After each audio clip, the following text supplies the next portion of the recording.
I want to tell you a story about two strangers. The first is The Stuff of Hollywood, a 1946 film called The Stranger, directed by Orson Welles. Welles stars in it, too. He plays a Nazi war criminal who's resettled in a New England college town as a professor with an assumed name.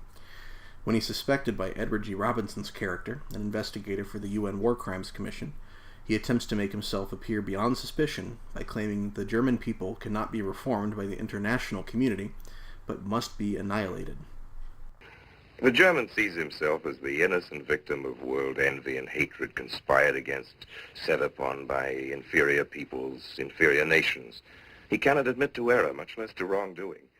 Mankind is waiting for the Messiah, but for the German, the Messiah is not the Prince of Peace. He's another Barbarossa, another Hitler.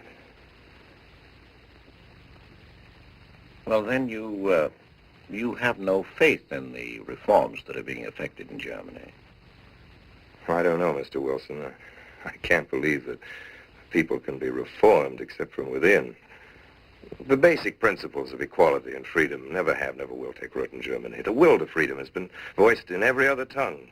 All men are created equal, liberté, égalité, fraternité, but in German, There's Marx.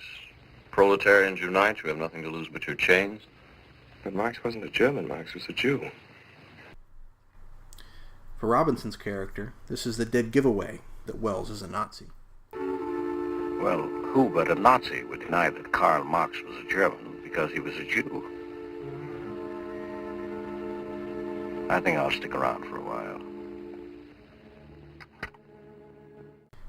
Recently, White House Press Secretary Sean Spicer had a terse interaction with an American woman of Indian descent.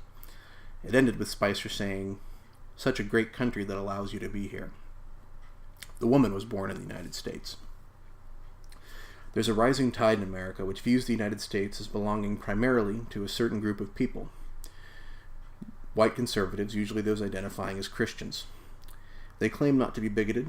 They even go out of their way to emphatically state the contrary, just as Welles did. But there's a dead giveaway. Only a white nationalist would say that someone isn't an American because of their religion or skin color, or country of origin, or family's country of origin. Who's the stranger in this story? Not the woman. It's the man who claims that America's values are not freedom and equal opportunity for all. He's the stranger to our values as American citizens. He's also a stranger to Christian values as stated in Scripture, like Exodus 22:21, which tells us, "You shall not wrong a stranger or oppress him," and Leviticus 19:34, which says, "The stranger who resides with you shall be to you as the native among you, and you shall love him as yourself." As I said, there are two strangers in this story. The second stranger is spoken of in Scripture, someone new to the land who needs a little compassion, to be loved just like they were a native. But there's another stranger, someone estranged from the values of equality in the image of God and all people.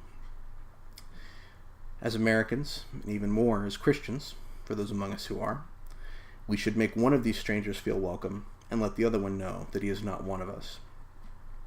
But we have the order reversed.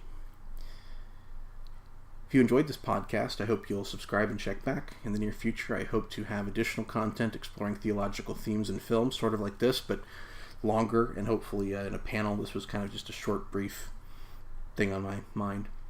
And hopefully with the panel we'll include people of faith and non-faith to keep the discussion kind of interesting.